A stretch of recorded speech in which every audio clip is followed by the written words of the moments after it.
f and minus 32 times 5 ninths. And here we're going to have 5 ninths f plus 5 ninths minus 32 times 5 ninths. Okay, this is super confusing. I'm glad you're hanging in there if you're still watching. So now, this is exactly what we had before we had the addition. The only thing that changed was this. So that means that if we increase it by 1, Fahrenheit by 1, we actually do see an increase in Celsius by 5 ninths of a degree. There it is right there. Because you see, this you could pull back together and you could say 5 ninths f minus 32 plus 5 ninths. Kind of crazy, but that's what this means. Hopefully you can see that okay. So that's number 1, that's I.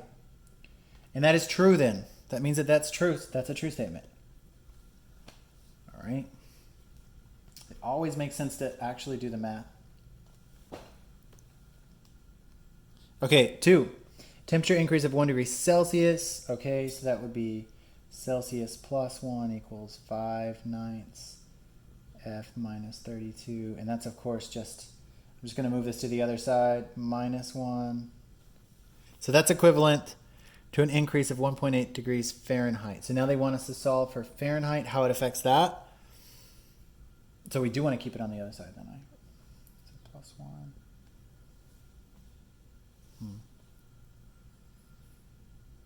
Okay, times 9 fifths. 9 fifths times C plus 1 equals Fahrenheit minus 32.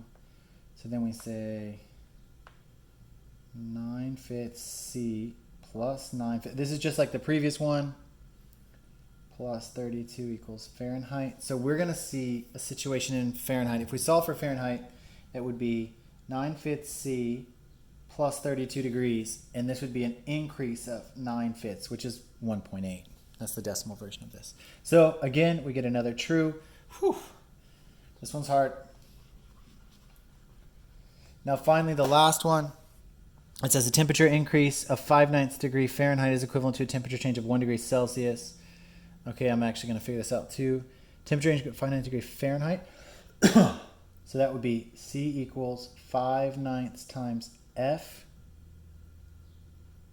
plus 5 ninths minus 32. Okay, so it says is equivalent to 1 degree Celsius change. So all we have to do is knock this guy out. So all we have to do is say 5 ninths times F minus 32 and then just multiply these two. So this would be plus 25 over 81, which is not 1 degree Celsius. Cool. So it's an increase of 5 squared over 9 squared. So this one is false. So this is like true, true, false. So the answer must be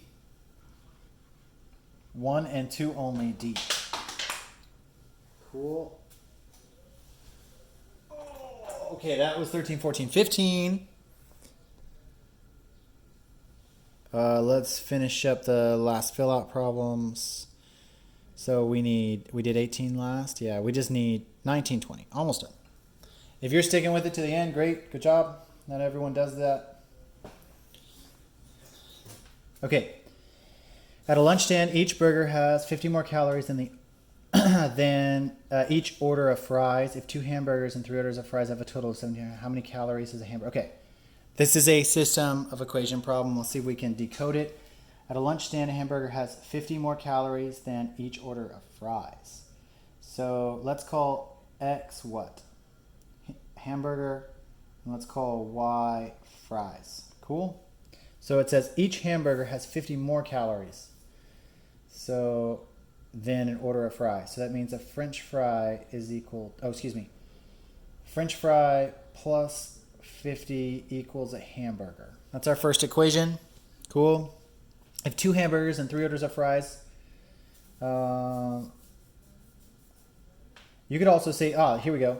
You could say the difference. So let me rewrite this one. You could say the difference between a hamburger and a French fry is 50 calories. This is going to help. And then the other one, we could say 2 hamburgers plus 3 French fries come out to 1,700 calories. Excellent. So now we have our system of equations. Now we just need to solve how many calories does a hamburger have. Solve for h.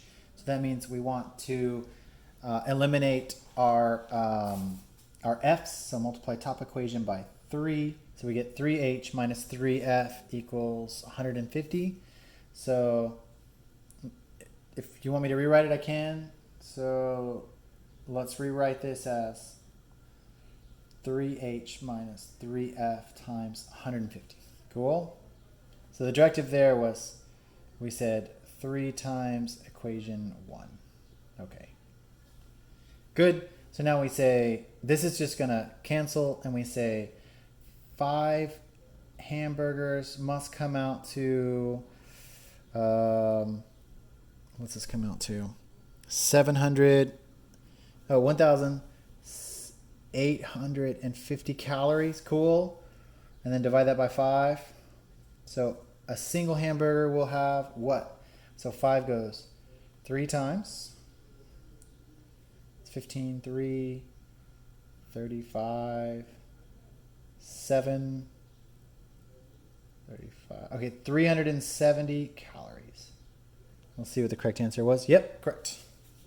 All right.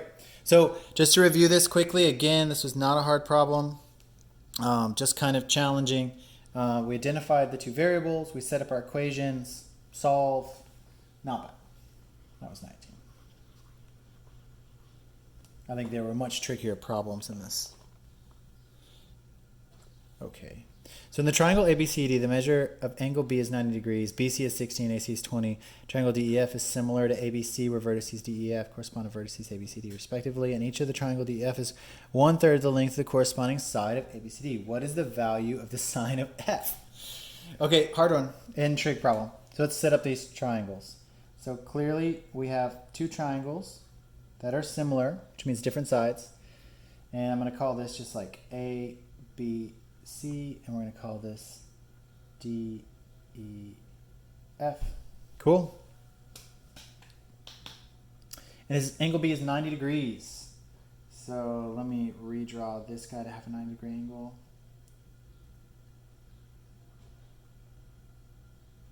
Let's go like,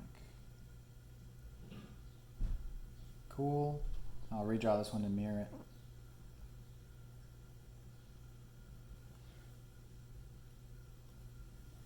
Cool, so this is 90 degrees. That would mean angle E is also 90 degrees. BC is 16. So BC is 16. And AC is 20. Cool. Where triangle DEF is similar to ABCD, where vertices correspond to that respective. DEF is 1/3 the length of the corresponding sides. So 1/3 of 16 is, of course, 16/3, which isn't anything beautiful to write down, and 20/3. Let's double check I got that right. So it says in each side of the triangle is 1/3 of the length corresponding. Okay, what is the value of the sine of F? So they want the angle there. So this is 90 degrees. We can't go much further than that. Maybe they want us to use law of sines. Law of cosines. Maybe law of sines. Yeah, maybe this is law of sines problem. Oh, this is fun. Let's see. Law of cosines is much harder. So if it's law of sines, it's way better. So let's see. I might have to think about this for a second.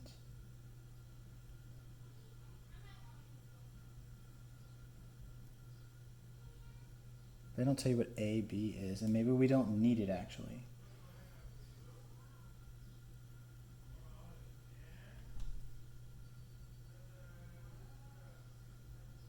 So maybe law of sines would figure out the other side of it if that's correct. Let's see. Yeah, it's like the sine of the opposite angle. Okay, this is it. It's going to be like this. It's going to be 20 over sine of 90 degrees equals AB over the sine of angle C. But we don't know that. Do we know that? Okay, I'll come back just so you don't have to hear me think about this. I'll come back with a good answer for you guys.